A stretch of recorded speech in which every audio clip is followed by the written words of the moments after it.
शिव पार्वती विवाह कथा. ओम नमः शिवाय.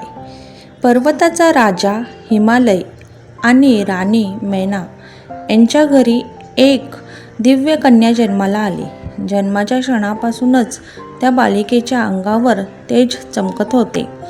हिचे नाव होते पार्वती. पार्वती मोठी होत गेली तसा तिचा नम्रपणा, तिची भक्ती आणि तिचं सौंदर्य सर्वत्र प्रसिद्ध होत होतं.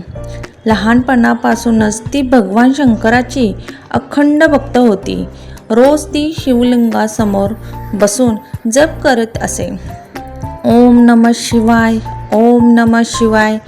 एके दिवशी ऋषीमुनी हिमालय राजांना म्हणाले, राजा, तुमची कन्या साधी मानव कन्या नाही, ती भविष्यात शिवाची अर्धांगिनी होणार आहे.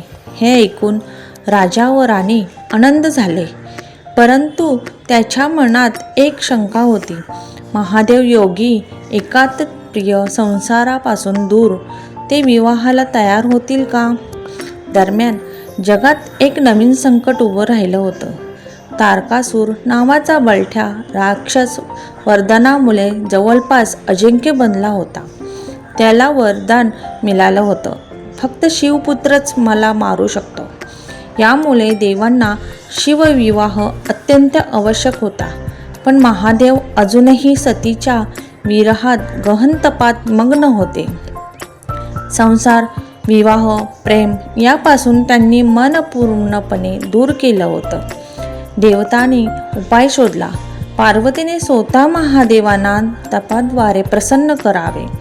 पार्वतीच्या मनात मात्र एकच भावना, मी शिवाशिवाय दुसऱ्या कोणाशीही विवाह करणार नाही.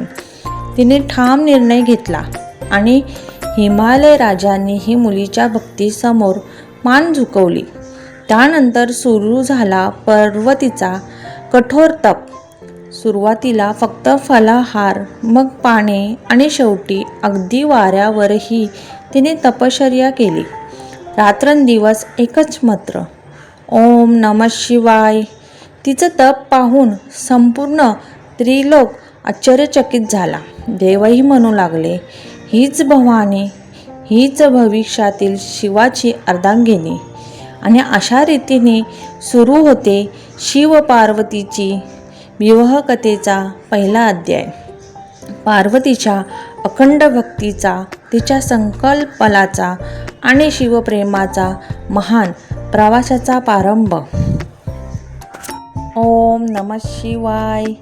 भाग 2 मध्ये कामदेवाचे आगमन, शिवाचा तांडव, पार्वतीचे आणखी कठोर तप आणि विवाहाचा मार्ग कसा खुला होतो हे पुढे सांगितले जाईल.